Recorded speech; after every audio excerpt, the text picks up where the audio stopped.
Google takeout గురించి వాళ్ళు కోర్టులో కౌంటర్ వేస్తారు, వాళ్ళు కోర్టులో అఫిడవిట్ వేశారు. నేను కూడా గూగుల్ టేక్అవుట్ గురించి స్పష్టంగా వాళ్ళు బాగా నమ్మే వాళ్ళ అప్రూవర్ దస్తగిరి స్టేట్మెంట్కు ఈ గూగుల్ టేక్అవుట్కు వ్యత్యాసం ఉంది. వాళ్ళు ఏమంటారు, 2:30-3 వరకు ఈ తతంగం అంతా జరిగింది ఆ ఇంట్లో అని చెప్తారు. మధ్యలో 1:50కి మా ఇంటికి వచ్చినట్టు చెప్తారు. అంటే వాళ్ళ ఓన్ అప్రూవర్ స్టేట్మెంటే వీళ్ళ గూగుల్ టేక్అవుట్ థియరీని డిస్ప్యూట్ చేస్తూ ఉంది. సో ఈ అంశం మేము కోర్టులో నేను కౌంటర్ అఫిడవిట్ వేసినప్పుడు వెంటనే మళ్ళీ దానికి ఏం చెప్పారు తెలుసా, మీ అందరూ చూసి ఉంటారు. దానికి కౌంటర్ మళ్ళీ సిబిఐ ఏమని వేసింది తెలుసా, లేదు మాది పొరపాటు, మేము కోర్టుకు సమర్పించింది. ఎందుకంటే వాళ్ళు పొరపాటును ఒప్పుకోలేదనుకోండి, వాళ్ళ అప్రూవర్ థియరీ దస్తగిరి చెప్పిందంతా అబద్ధమని ఒప్పుకోవాల్సి వస్తుంది పొరపాటును ఒప్పుకోకుంటే. దాన్ని వాళ్ళు ఎలా కవరప్ చేసుకున్నారంటే, కోర్టులో కౌంటర్ ఏమని వేశారంటే, లేదు మేము ఏదైతే సమయం మెన్షన్ చేసినామో కోర్టుకు వేసిన అఫిడవిట్లో అది Greenwich mean time, GMT Greenwich mean time, దానికి ఇండియన్ స్టాండర్డ్ టైం ఐఎస్టీ గన చూపాలంటే కన్నా ఒక 5:30 గంట యాడ్ చేయాలని చెప్పి వాళ్ళే కౌంటర్ వేసినారు కోర్టుకు. సిబిఐఏ కౌంటర్ వేసింది. అంటే వాళ్ళ అలిగేషన్స్ను వాళ్ళే తప్పు పట్టుకున్నారు. అంటే దానికి అది జిఎంటీకి ఐఎస్టీకి మధ్య 5:30 గంట వ్యత్యాసం ఉంది. సో ఆ 5:30 గంట వ్యత్యాసం నేపథ్యంలో ఇంకా టైమింగ్సే మారిపోతాయి పూర్తిగా. సో ఇంత ఇల్లాజికల్ నిందలు వేసిన తర్వాత మేము కోర్టులో అఫిడవిట్ వేసిన తర్వాత మళ్ళీ 4 గడుచుకొని దాన్ని కరెక్ట్ చేసుకోవడం. నేను కనీసం ఈ అరగంటలో మీకు 5-6 ఉదాహరణలు చెప్పా, ఏ రకంగా సిబిఐ సునీతక్క ప్రతిసారి నేను వాళ్ళ తప్పులు ఎత్తి చూపడము, వాళ్ళు దాన్ని కరెక్ట్ చేసుకోవడము. కానీ ఒక అబద్ధాన్ని ఏం చేస్తే నిజమవుతుంది, అది మీరు ఎన్ని తిప్పలు పడితే అది నిజమవుతుంది, అది నిజమయ్యే సమస్య లేదు, ఎందుకంటే అది అబద్ధం కాబట్టి నాకు న్యాయ వ్యవస్థ మీద సంపూర్ణమైన విశ్వాసం ఉంది. వీళ్ళందరూ కుట్ర పన్ని చంద్రబాబు నాయుడు గారి కుట్రలో పావులుగా మారి, ఏబిఎన్ రాధాకృష్ణకు తొత్తులుగా మారి, వీళ్ళందరూ నన్ను ఎంత అటాక్ చేసినా కూడా నేనైతే ఏ తప్పు చేయలేదు, ఏ రోజు కుంగిపోను. అండ్ స్పష్టంగా చెప్తా ఉన్నా, నాకు న్యాయ వ్యవస్థ మీద సంపూర్ణమైన విశ్వాసం ఉంది. తప్పకుండా నిజం నిలకడ మీద తెలుస్తుంది.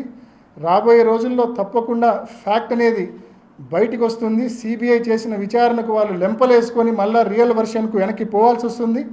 ఆ రోజు తప్పకుండా వస్తుందని సంపూర్ణ విశ్వాసంతో నేను చెప్తా ఉన్నా. ఎనీ క్వశ్చన్స్నా? గూగుల్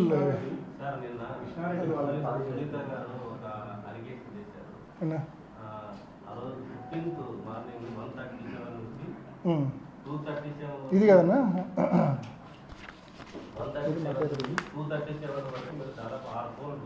చెప్తాను. లెట్ మీ ఆన్సర్ నా కరెక్ట్. మీరు అడిగిన క్వశ్చన్ కరెక్ట్. నేను ఆ ప్రెస్ మీట్లో ఇది కూడా అడిగింది, నేను మర్చిపోయిన ఆన్సర్ చేయడం. ఇదే కదా, దిస్ ఈజ్ ఇట్ కదా. అసలు ఇది ఏందో తెలుసా మీకు? This is my WhatsApp activity and ఎర్రగంగిరెడ్డిస్ WhatsApp activity. Nothing but WhatsApp activity. March 14 రాత్రి ఎందుకండి, నేను ఆ రోజు రాత్రి ఫస్ట్ జరిగింది చెప్తాను. నేను ఆ రోజు రాత్రి 10:30కో 11కో పండుకున్నా. పొద్దున్నే 5కి లేచినా. 6 గంటలు బాగా నిద్రపోయినా, 5కి లేచినంత స్పష్టంగా చెప్తా ఉన్నా, ఎటువంటి డౌట్ లేకుండా మీ అందరికీ బల్ల గుద్ది చెప్తా ఉన్నా. నేను 6 గంటలు ఆ రోజు రాత్రి పండుకున్నా. అండ్ 5 o'clock 4:45కో 5కో రఫ్గా లేచింటాం. ఈ వాట్సాప్ యాక్టివిటీ అంటే ఏంది అని క్వశ్చన్ మీది, అంతే కదన్నా? ఈ వాట్సాప్ యాక్టివిటీ అంటే ఏంటంటేనా, దిస్ ఈజ్ నాట్ సిడిఆర్. ఇది నా నుంచి గంగిరెడ్డికి ఫోన్ పోవడమో, గంగిరెడ్డి నుంచి నాకు ఫోన్ రావడమో కాదు. ఇది నా నుంచి గంగిరెడ్డికి మెసేజ్ పోవడమో, గంగిరెడ్డి నుంచి నాకు మెసేజ్ రావడమో కాదు. ఇది this is nothing but WhatsApp activity. నేను ఒక ప్రజాప్రతినిధిగా నా ఫోన్లో ఎన్నో గ్రూప్స్ ఉంటాయి, ఎన్నో పొలిటికల్ వైఎస్ఆర్సీపీ పులివెందల అని, వైఎస్ఆర్సీపీ మైదుకూరు అని, వైఎస్ఆర్సీపీ కడప అని రకరకాలైన గ్రూపులు ఉంటాయి నా ఫోన్లో.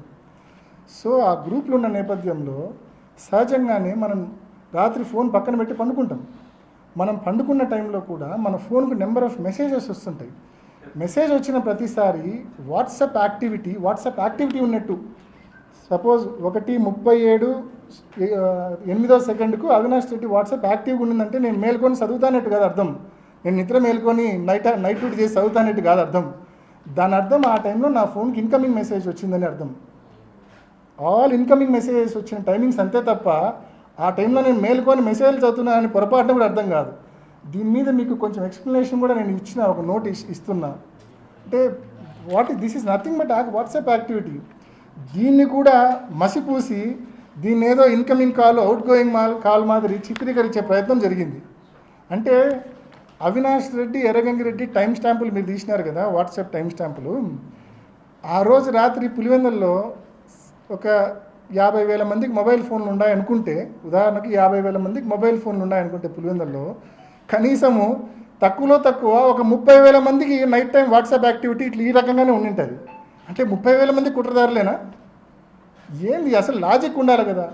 అంత ప్రీమియర్ ఇన్స్టిట్యూటు ఇంత నీచమైన అలిగేషన్స్, ఇంత బేస్లెస్ సెన్స్లెస్ అలిగేషన్స్ చేయడము, దాన్ని పట్టుకొని మా పీపీటీ పెట్టి మసిపూసే కార్యక్రమం. ఏంది అలిగేషన్స్? కొంచెం అర్థం ఎవరితో ఉన్నా టెక్నికల్ ఎక్స్పర్ట్తో ఉన్నా మాట్లాడితే అర్థమవుతుంది.